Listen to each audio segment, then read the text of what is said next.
Live from Vancouver, Canada, back with this week's celebrity news. It's Bvtw. It's your boy Blue here, your host for tonight.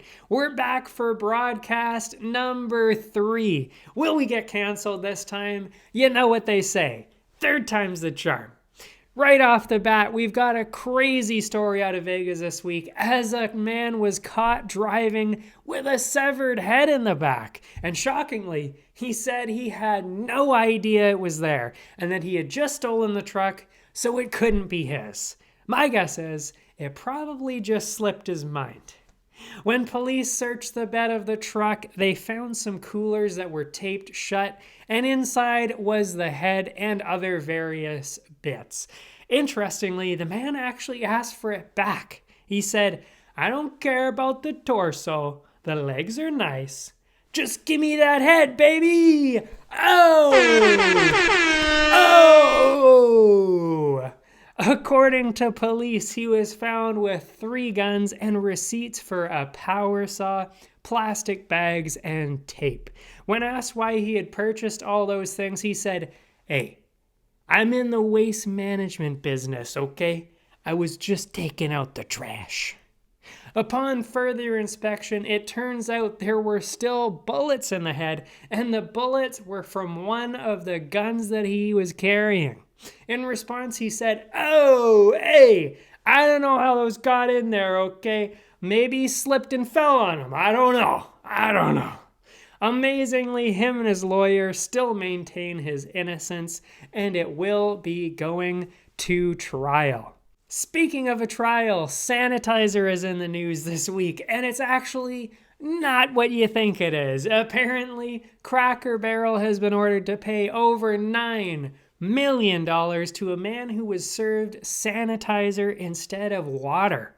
Someone who worked there said they would regularly use unmarked pitchers to keep a mixture of bleach and water to clean the soda machine, and that the waitress just poured a glass from that pitcher instead of the regular one. The Cracker Barrel responded saying they were just following the new CDC recommendations for COVID. You drink bleach and water together. The water keeps you hydrated. The bleach kills the virus. It's just science, people. Okay. The man is actually still having problems from the incident, including a lot of intestinal issues. But he never got COVID. Coincidence? I think not. Moving on to some celebrity stories, or fake celebrity in this case. We've got a story out of Vegas where a Michael Jackson impersonator was attacked by a random guy just walking by. The guy said, "You wanna go, punk?" MJ replied, "Shimon." They scuffled a bit. MJ got him bad, got up and said, "Beat it." Sadly, the other guy got away without being intercepted by the police. That is one smooth criminal. That was a real thriller, huh? In other celebrity news, Arnold Schwarzenegger was in a bad car accident last week. He was driving a huge SUV, hit a Prius, went flying, and rolled into another car. He was actually practicing for his new movie, The Expendables 4, where they all escape from the seniors' home and run rampant through downtown LA. At first, he actually made a run for it. He said, "I'll be back."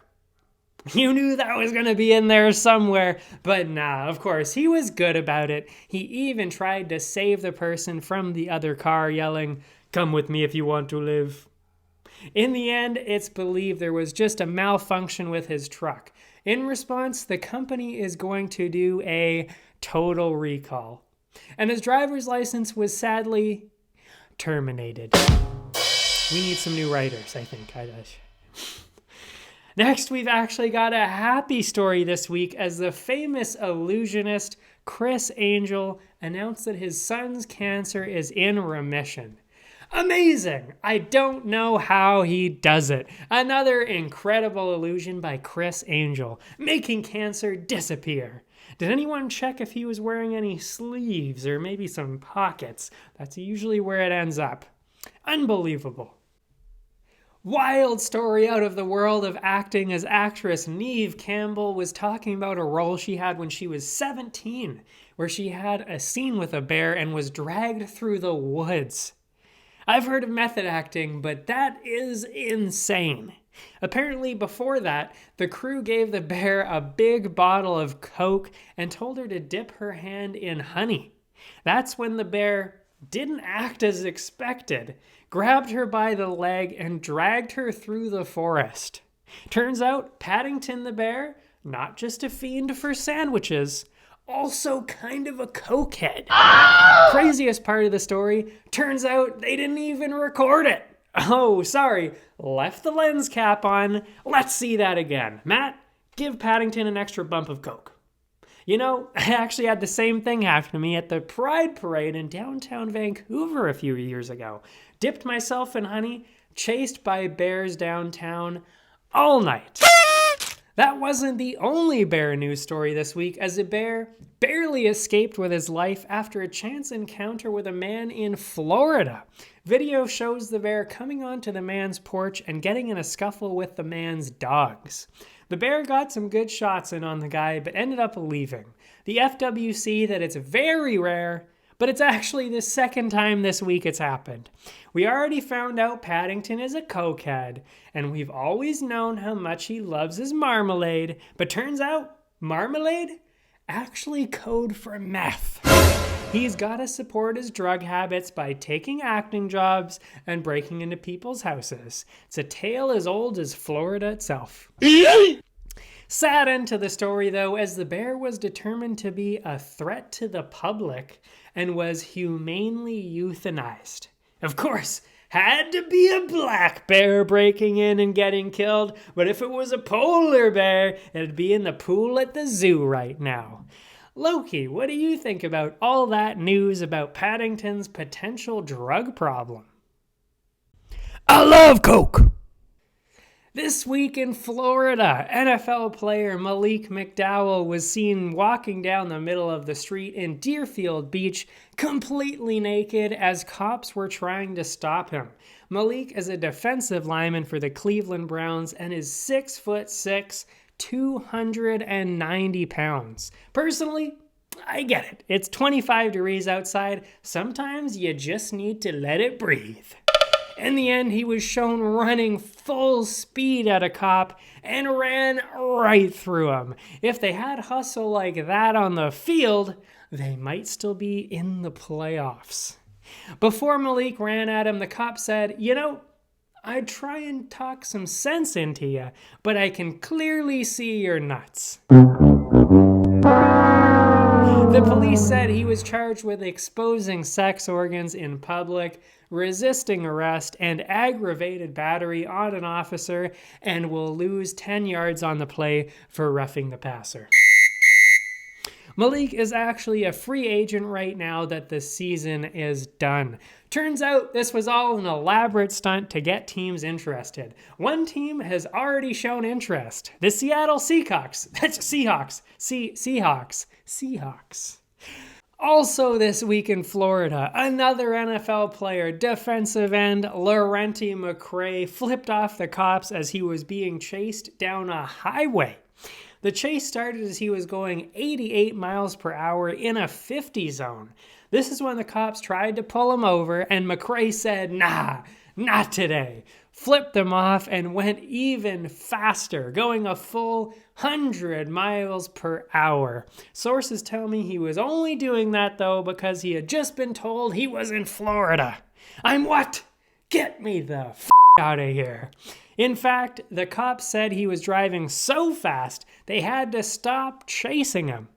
Let that be a lesson. You're ever being chased by the cops, don't pull over. Speed up and keep going. They'll see it as a sign of dominance and back away. Before we go, we've got an update on one of last week's stories. It's another new segment, Bvtw, the rematch. And no, it's not Kanye this time. He's actually been pretty quiet. Too quiet. It's actually about that Supercross woman who showed her wumble jumbles to the crowd. She was saying that she was just there to have a good time. She had a flask of Fireball whiskey and pounded 2 tall boys. If anyone was wondering, I was one of the tall boys. After that, she decided to free the nip. Everyone seemed to enjoy it. Not sure why. But of course, the one woman did not enjoy it. In fact, you may say she was super cross. And apparently she wasn't the only one, as the woman's been getting death threats online. Figures, they always attack the heroes online. I just want to send a message publicly, directly to her right now. F the haters, be a hero. Hashtag free the nipple. That brings us to the end of the news this week. As always, if you have any news stories you want me to cover for next week, shoot me a message or leave a comment below. And of course, this whole show makes fun of everyone, and I want everyone else to do the same. Leave your jokes in the comments below, down in the war zone. Put your own jokes about what I've talked about today, or even make some jokes about me. If I like what you've done, you might see your post on Twitter, Insta, or maybe even a video in the future. But that's it for tonight. Thanks for watching. See you next week. And remember, stay true to you, stay blue.